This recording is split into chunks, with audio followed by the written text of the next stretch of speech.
திரைப்படத்தில் வேலை பார்த்தது ஒரு பெரிய அருள் அப்படின்னு தான் சொல்லுவேன். என் நண்பன் ஸ்ரீராம் மூலமாக என்கிட்ட வந்துச்சு இந்த ஸ்கிரிப்ட். ஒரு கதையை படிக்கும்போதே தெரிஞ்சிடலாம் அந்த கதையை எழுதினவரோட மனநிலை என்னன்னு தெரியும். அந்த மனசு தான் ராம் சக்ரியை என்கிட்ட கொண்டு வந்துச்சு. ரொம்ப சந்தோஷமாக இருந்தது. இதுதானே சொல்ல நினைக்கிறீங்க, வாங்க சேர்ந்து சொல்லுவோம் அப்படின்னு சொல்லி ஆரம்பித்தோம் இந்த பயணம். இப்போது என் வாழ்க்கையில் ரொம்ப ஒரு முக்கியமான இடத்துல நண்பனாக வந்து நிற்கிறார் இயக்குனர் ராம் சக்ரி. ரொம்ப நன்றி. நான் இந்த மாதிரி மனுஷங்களை பார்க்குறது ரொம்ப அரிது. இவங்களெல்லாம் பத்திரமா பாதுகாத்து வச்சுக்கணும். ஏன்னா நிறைய உண்மையோடையும் நிறைய எளிமையோடையும் நம்மளால் அந்த சமூகத்துக்கு ஏதாவது ஒரு பங்கு இருந்துடணும், எல்லாரும் நல்லா இருக்கணும் அப்படின்னு நினைக்கிறவங்க ரொம்ப குறைவு. அப்படி இருக்கிறவங்களால தான் அந்த உலகமே இயங்குதுன்னு நான் நினைக்கிறேன். நன்றி சார், நன்றி.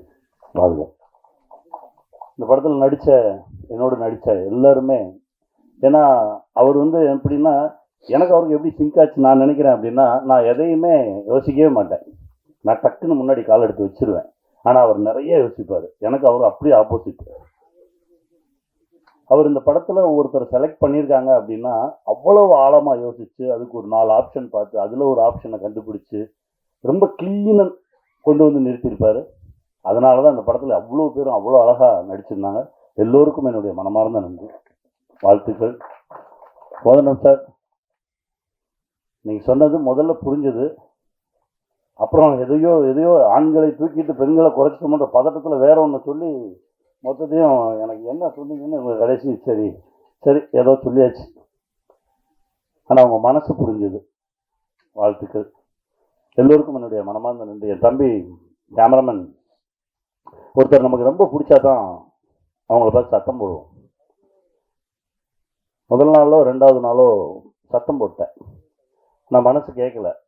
திரும்ப கேரவன் கூப்பிட்டு அவன் தோளில் கை போட்டு, ரொம்ப நல்லா வர வேண்டியவன்டா, என்னமோ ஒன்று நடக்குது, அது சரி பண்ணிக்கோ அப்படின்னு சொல்லி ஒரு 5 நிமிஷம் பேசினேன். அதற்கு பிறகு ரொம்ப ரொம்ப சரியாக போச்சு. கடைசி நான் படம் பார்த்தோன்னே ரொம்ப வியந்துட்டேன். படம் பார்த்தோன்னே அந்த லென்சிங் சென்ஸ், அது எங்கள் டைரக்டர் அடிக்கடி சொல்லுவார். எந்த இடத்துல எந்த லென்ஸை பயன்படுத்தணுன்றது ஒரு கேமராமேனுக்கு தாண்டா தெரியும், அவன் தான் சரியான கேமராமேன் அப்படின்னு சொல்லுவார். ரொம்ப அழகாக பயன்படுத்தியிருந்தார். நான் படம் பார்த்த உடனே முதல்ல கூப்பிட்டேன், வாழ்க, இன்னும் பெரிய இடம் இருக்குது உனக்கு சினிமாவில், வாழ்த்துக்கள். எல்லாம் பண்ண டெக்னீஷியன்ஸ் எல்லாருமே, சங்கர் சூப்பராக பண்ணார். நான் அந்த படம் ஷூட்டிங் போயிட்டு இருக்கும்போது நான் ஸ்கூல் பஸ்ஸுக்காக ஒரு 4-5 பஸ்ஸை வச்சு ஒரு ஆக்சிடென்ட் சீக்வன்ஸ் எடுக்க போகிறேன்டா தம்பி, இது எப்படி எனக்கு டிசைன் பண்ணணும்னு தெரியல அப்படின்னு சொல்லி கேட்டுட்டு இருக்கும்போது எனக்காக போய் 4 பஸ் வாங்கிட்டு வந்து கொடுத்தேன். பஸ்ஸுனா இந்த பஸ்ஸு, குட்டி பஸ் வாங்கிட்டு வந்து கொடுத்து, இதை வச்சு பண்ணுங்கண்ணே, இப்படி பண்ணுங்கண்ணேன்னு சொல்லி எனக்கு கொடுத்தான். அந்த மாதிரி ஒரு அற்புதமான ஒரு உழைப்பாளி. இது பண்ணுவோமா அது பண்ணுவோமா அப்படி இப்படின்னு தேடிக்கிட்டே இருக்கக்கூடிய ஒரு உழைப்பாளி மியூசிக் டைரக்டர் சார். உங்களுடைய மனசு ரொம்ப பெரிய மனசு சார். அதான் கேட்டேன், என்னங்க அப்படின்னா, இல்லை என் பேர் போட வேண்டாம், கம்பெனி பேர் போடுவோம், இதில் என் உழைப்பு மட்டும் இல்லையே, இதில் கிட்டத்தட்ட 100கணக்கான பேரோட உழைப்பு இருக்குது, இது எல்லாருக்கும் பொதுவானது, இதில் கிடைக்கிற விஷயத்தெல்லாம் எல்லாருக்கும் கொடுப்போம் அப்படின்ற ஒரு மனசு இருக்குல்ல, அந்த மனசுக்கு வேற ஒரு தளம் கிடைக்கும் சார். உங்களுக்கு வாழ்த்துக்கள். அப்புறம் எடிட்டு சார், உங்களுக்கு நேற்று ஐயா படம் பார்த்துட்டு ரொம்ப நேரம் சொல்லிகிட்டே இருந்தார், யார் எடிட்டு உங்களை பற்றி ரொம்ப நேரம் பேசிகிட்டே இருந்தார். அப்புறம் மாஸ்டர், நான் என்னமோ பெரிய பிரேக் டான்ஸ் ஆடுற மாதிரி பேசுகிறீங்க, ஏதோ ஆட்டோன்ற பேரில் என்னமோ ஒன்று பண்ணிட்டு இருந்தேன், அது வந்து சேர்ந்துருச்சு. ரொம்ப தேங்க்ஸ் மாஸ்டர், என்னையும் வந்து ஆட வச்சுட்டீங்க, ரொம்ப மகிழ்ச்சி மாஸ்டர், தேங்க்யூ. காஸ்டியூம்ஸ் மேடம் நல்லா இருந்தது, உண்மையிலே நல்லா பண்ணியிருந்தீங்க, தேங்க்யூ. என் மயன் சூப்பரா கலக்கிறடா. எங்கள் எல்லாத்தையும் விட அவங்க தான் வந்து சப்ஸ்கிரைபர்ஸ் ஜாஸ்தி, வியூவர்ஸ் ஜாஸ்தி, நாங்களாம் குறைவு, குட்டி புலி அப்படின்னா தேசத்துக்கே தெரியும். இன்னும் நல்லா அவனுடைய எனர்ஜிக்கு என்ன கடலில் தூக்கி போடு அப்படின்றான். அப்போ அது தான் ஏதே எப்படா வந்துடுவேன், நான் வந்துடுவேன், நீங்கள் தான் இருக்கீங்கல்ல, என்னை தூக்கி போடுங்க அப்படின்னு சொல்லி அவ்வளவு எனர்ஜியா. ஏன்னா நம்ம ஊருக்காரன், அதனால் அந்த எனர்ஜி ரொம்ப சந்தோஷமாக இருந்தது. அற்புதமாக வேலை பார்த்தோம். தேங்க்யூ. எல்லோருக்கும் என்னுடைய மனமார்ந்த நன்றி. ஸ்ரீ சரவணன் ரொம்ப நல்லவன், வாழ்த்துக்கள் சரவணா, அழகுடா. ஒரு 2003 2004 நாங்கள் ஒர்க் பண்ணிட்டு இருந்த காலகட்டம் தான் ஒரு சரவணா இருக்கான். நிகில் நண்பர், அப்புறம் செந்தமிழன் அப்படின்னு சொல்லி ஒரு நண்பர். கேபி சாரோட பட்டறையில் வேலை பார்த்துட்டு இருக்கோம். எல்லாரும் எழுதுவாங்க, வேலை செய்வாங்க. ஆனால் செந்தமிழனோட எழுத்துக்கு ஒரு மிகப்பெரிய ஃபேன். மைக்ரோ தொடர்கள், மேக்ரோ சிந்தனைகள்னு ஒன்று போயிட்டு இருக்கும். செந்தமிழன் எழுதுவாரா அப்படின்னு காத்துட்டு இருந்த கதைகள்லாம் நிறையா இருக்கு. எல்லாருக்கும் ஒரு எபிசோடுக்கு 5000 ரூபா சம்பளம் அப்படின்னா அவருக்கு ஒரு எபிசோடுக்கு 8000 ரூபா சம்பளம் தருவாங்க, 10,000 ரூபா சம்பளம் தருவாங்க. அவனை எழுத சொல்றா அப்படிம்பாரு கைலாசம் சார். அவ்வளவு தரமான ஒரு எழுத்தாளர், அவர் ஒரு தரமான ஒரு படைப்பாளி. திடீர்னு ஒரு நாள் என்கிட்ட வராரு, கனி நான் இங்கேருந்து கிளம்புறேன். எங்கே போவீங்க? இல்லை போகிறேன், இங்கேருந்து கிளம்புறேன், எனக்கு இந்த இடம் எனக்கு ஒவ்வொரு என்னால் அந்த இடத்துக்கு பொருந்த முடியல, மூச்செல்லாம் அடைக்கிற மாதிரி இருக்கு, படுத்தா தூக்கம் வர மாட்டேங்குது, நெஞ்சு அடைக்குது, டாக்டர்கிட்ட போகிறோம், உனக்கு ஒன்றுமே இல்லையன்றாங்க. அப்புறம் ஏன் எனக்கு இந்த இடம் பொருந்தலை? ஸோ பொருந்தாத ஒரு இடத்துல பொருந்தாத ஒரு வேலையை பார்த்துட்டு நான் இருக்கேன்னு எனக்கு தோணுது, அதனால் நான் கிளம்புறேன் அப்படின்னு சொல்லிட்டு அந்த நண்பர் கிளம்பி போயிட்டார். கிளம்பி போனதுக்கப்புறம் அந்த நண்பர் கொஞ்ச நாள் நினச்சிக்கிட்டு இருந்தோம், அதுக்கப்புறம் மறந்துட்டோம். கிட்டத்தட்ட ஒரு 18 ஆண்டுகளுக்கு பிறகு இப்போ ஒரு கோவிட் முடிஞ்ச டைம், கோவிட் முடிஞ்சு படப்பிடிப்பு நடந்துட்டுருக்கு. கும்பகோணத்தில் ஒரு நண்பரை சந்திக்கிறேன். அப்போ சொல்கிறார், கனி இந்த கோவிடுக்கு ஊசி போட்டதுக்கப்புறம் எந்த மருந்தும் வேலை செய்ய மாட்டேங்குது, காய்ச்சல் வந்தால் காய்ச்சல் இருந்துக்கிட்டே இருக்குது, வயிற்று வயினா இருந்துக்கிட்டே இருக்குது, எதுவுமே வேலை செய்ய மாட்டேங்குது, நம்ம உடம்புக்குள்ளே என்னத்தையும் அனுப்பிச்சி விட்டாங்க, என்ன பண்ணுறதுனே தெரியல, கொஞ்சம் சிக்கல்கள் இருந்தது. அப்போ ஆசான்னு ஒருத்தரை போய் சந்தித்தேன். இவர் பேரை சொல்லலை, ஆசான்னு சொல்கிறாங்க. ஆசானை சந்தித்தேன், இந்த மாதிரி பிரச்சனையாக இருக்குது, எந்த மருத்துவமுமே வேலை செய்ய மாட்டேங்குது அப்படின்னு. அப்போ அவர் என்கிட்ட கேட்டார், கடைசியாக எப்போ செருப்பு இல்லாமல் நடந்தீங்கன்னு கேட்டார். நடந்தே ரொம்ப நாள் ஆச்சு. நடங்க, மழை பெஞ்சா நனைங்க, வெயில் அடித்தா காய்ங்க, செருப்பு இல்லாமல் நடங்க, பசிச்சா சாப்பிடுங்க, இதுதான் வைத்தியமா? ஆமாம், இதுதான் வைத்தியம், போங்கன்ட்டார். இந்த பிரபஞ்சத்தோடு நீ தொடர்பில் இரு, பிரபஞ்சம் உன்னை காக்கும் அப்படின்னு சொல்லி அனுப்பிச்சிட்டாரு. ஒரு 6 மாதம் ஆச்சு.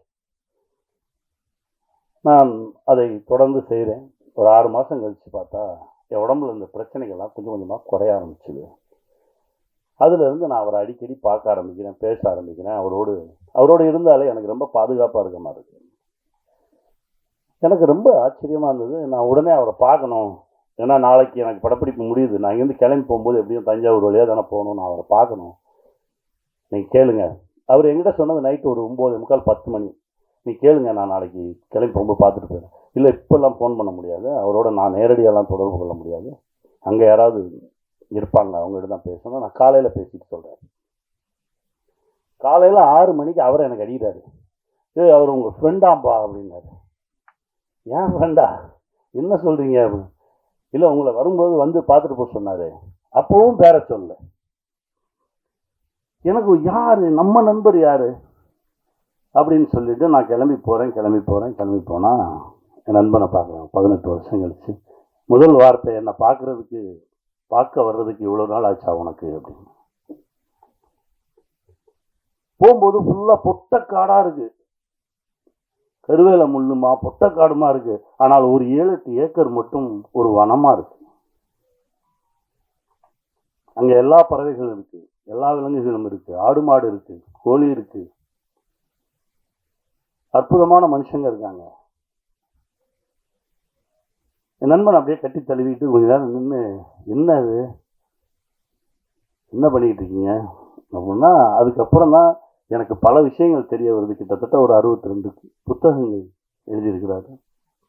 இதையெல்லாம் தாண்டி அந்த ஊர் திரும்பங்கள் அப்படின்ற ஒரு விஷயம், உனக்கு ஒவ்வாத இடத்துல நீ இருக்காத, உனக்கு ஒரு இடம் பொருந்தும், நீ அந்த இடத்துல இருந்தால் சந்தோஷமா இருப்ப, உன் மனசு நல்லா இருக்கும், உடம்பு நல்லா இருக்கும், நீ கடன் இல்லாமல் இருப்ப, பிரச்சனைகள் இல்லாமல் இருப்ப, அந்த இடத்த தேடி போயிரு. பல பேர் நம்ம பார்த்துருக்கோம் தெரியுமா, ஒரு 2 வருஷம் நான் அந்த கஷ்டப்பட்டு இந்த வேலையை பார்ப்பேன், அதுக்கப்புறம் எனக்கு பிடிச்ச மாதிரி ஒரு வேலையை பார்ப்பேன்னு சொல்லுவாங்க. 2 வருஷம் கழிச்சு கேட்டாலும் அதே தான் சொல்லுவான், 20 வருஷம் கழிச்சு கேட்டாலும் அதே தான் சொல்லுவான். ஏன்னா அவனால் போகவே முடியாது. எல்லாத்தையும் அப்படியே வெட்டிட்டு கிளம்புனாரு. அப்போ உட்காந்து பேசுகிறோம் அவ்வளோ விஷயங்கள் பேசுகிறோம். அவர் ஒன்றும் இப்படி உட்கார்ந்துருக்காருன்றதுனால எதுவும் இல்லாதவர் நினைச்சிடாதீங்க. அவர் மிகப்பெரிய செல்வந்தர். ஏன்னா அதை தான் நான் உங்களுக்கு சொல்லணும். ஏன்னா விட்டுட்டு போ அப்படின்னா போய் சும்மா உட்காந்துருக்க சொல்கிறானோன்னு மட்டும் நினைச்சிடாதீங்க. பிடிச்ச வேலையை செய்யும்போது பல விஷயங்கள் நம்மளை தேடி. ஒரு மிகப்பெரிய செல்வந்தர். ஆடு மாடுகள், சொந்தங்கள், ஆயிரக்கணக்கான சொந்தங்கள். அவர் சொன்னதை கேட்டு அவரை மாதிரியே இருக்கக்கூடிய மனிதர்கள் பல பேர், மிகப்பெரிய வேலைகள் இருந்தவங்களாம் நமக்கு பிடிக்காத ஒரு வேலையை செஞ்சுட்டு இருக்கோம், பிடிச்ச மாதிரி இருப்போம், சந்தோஷமா இருப்போம், வாழ்கிற வாழ்க்கையை மகிழ்ச்சியாக வாழ்வோம்னு சொல்லி திரும்பி வந்தவங்க தமிழ்நாடு பூரா அங்கங்கே இருக்காங்க, தேசம் முழுவதும் இருக்காங்க. அவர்கள் எல்லோரும் செல்வந்தர்களாக தான் இருக்காங்க. காலையில் ஜிம்முக்கு போயிருந்தேன். ஒருத்தர் வந்து சொன்னார், சார் நம்ம பிரைம் மினிஸ்டர் அடுத்த லாக்டவுனுக்கு ரெடி ஆகிக்குங்கன்னு சொன்னார், கவனிச்சிங்களா அப்படின்னாரு. ஆமாம் சொல்லுவார், என்ன செய்ய தயாராகணும் சார். என்ன சார் செய்கிறது? எனக்கு ஒரு சந்தோஷம். ஏன்னா எங்ககிட்ட நல்ல குடிநீர் இருக்குது, நல்ல காற்று இருக்குது, நல்ல உணவு இருக்குது. ஏன்னா நாங்கள் எல்லாருமே இந்த மாதிரி விஷயத்தை எதிர்நோக்காமல் தற்சார்பு வாழ்க்கைக்கு வந்தவர்கள். இந்த ஊர் திரும்பினவங்க எல்லாருமே தேசம் முழுவதும் இருக்காங்க. அதனால தான் சொல்ல முடிஞ்ச வரைக்கும் அடுத்தவர்களோடு நமக்கு இவங்களால தான் நம்ம லைஃப், இவங்கள வச்சு தான் நம்ம சாப்பிட்ணும் அப்படின்ற ஒரு நிலையை கொஞ்சம் கொஞ்சமாக குறைச்சிக்கிட்டு வந்து நம்ம தற்சார்புக்குள்ளே வந்துட்டோம் அப்படின்னா நம்ம தான் இந்த உலகின் ஆகச்சிறந்த செல்வந்தன், நம் இந்த உலகின் மிக சந்தோஷமானவன். இதை நிரூபிப்பது தான் இதை சொல்ல வந்தது தான் இந்த படைப்பு. இந்த படம் ஷூட்டிங்கில் இருக்கும்போது, துபாயில் இருக்கும்போது ரொம்ப எமோஷனலாக ஒரு சீன் போயிட்டு இருக்கும்போது நான் எங்கள் இயக்குனர்கிட்ட இது தானே சொல்ல வரீங்க அப்படின்னு சொல்லி ஐயா பேசின ஒரு ஆடியோ போட்டேன். அவர் அப்படியே எந்திரிச்சு, எனக்கு ஊருக்கு போனோடனே நான் அவரை பார்க்கணும் அப்படின்னாரு. கை பிடிச்சி வாங்க கூட்டிகிட்டு போனேன். அதாவது காரைக்கால் அம்மையார் எழுதிய பாடல்கள், இறைவனை நோக்கி காரைக்கால் அம்மையார் எழுதிய பாடல்களை இப்போ நம்ம இஷ்டத்துக்கு டியூன் போட்டுக்கிறோம்ல, அது இல்லை. அவர்கள் என்ன மாத்திரையில் அதை டியூனாக போட்டு இறைவனோடு தொடர்பு கொண்டார்கள் அப்படின்ற அந்த மாத்திரை அளவை வைத்து அப்படியே அந்த பாடல்களை இப்போ பாடிக்கிட்டு இருந்தாங்க. அந்த நிகழ்ச்சிக்கு நாங்கள் போனோம். அப்போ இயக்குனர் என்கிட்ட சொல்றாரு, எங்கேயோ ஒரு தேவலோகத்தில் இருக்கிற மாதிரி. ஏன்னா முழுக்க இரவு அந்த நிகழ்வு மட்டும் நடக்குது. 2 பேரும் அப்படியே ஒரு வேற ஒரு உலகத்தில் அப்படியே மிதந்தோம். பேசினா பேசிட்டே போகலாம். என் நண்பனை இத்தனை ஆண்டுகளுக்கு அப்புறம் திரும்ப கண்டுபிடிச்சது, சந்திச்சது, இது கூட இறை அருள் தான் நான் நினைக்கிறேன். வந்தவொடனே சரவணனை பார்த்து கட்டி பிடிச்சி அவங்க மகிழ்ந்துக்கிட்டது அவ்வளோ சந்தோஷமாக இருந்தது. ஊர் திரும்பி வந்துடுங்க, உங்களுக்கு பிடிச்ச இடத்துல இருங்க, சந்தோஷமாக இருங்க அப்படின்னா எல்லாத்தையும் உதவி விட்டு ஓடுறது கிடையாது. நம்ம இப்போ இருக்கிறத விட இன்னும் செல்வ செழிப்போடு. அதாவது பணக்காரன் வேலை, செல்வந்தன் வேற. பணக்காரன் பிரச்சனையோடய இருப்பான், செல்வந்தன் ரொம்ப மகிழ்ச்சியாக இருப்பான். உங்களை எல்லாரும் செல்வந்தன் ஆக்குறதுக்கான ஒரு விஷயம்தான் இது. இந்த படைப்பில் நிறைய விஷயங்கள் பேசியிருக்கோம், ரொம்ப மகிழ்ச்சி. அதுவும் இந்த நிகழ்வுக்கு வந்து எப்போவுமே டைரக்டர் சொன்னார், சார் நான் வழக்கமாக என்ன செய்வேன், வாங்க இவங்களை கூப்பிடுவோம் சார், நம்ம வந்து செந்தமிழன் சாரை கூப்பிடுவோம், அவர் வந்தால் எனக்கு ரொம்ப மகிழ்ச்சி. நிறைய வேலைகள் இப்போ ஏதோ நடந்திருக்கு. நான் பேசும்போது இல்லை எனக்கு வர இயலாது அப்படின்ற மாதிரி தான் சொன்னாங்க. அதுக்கப்புறம் ராம் பேசினோடனே மனசு மாறி இருக்குது. அந்த வேலை பழுவெல்லாம் கொஞ்சம் தள்ளி வச்சுட்டு எங்களுக்காக வந்ததுக்கு ரொம்ப நன்றி.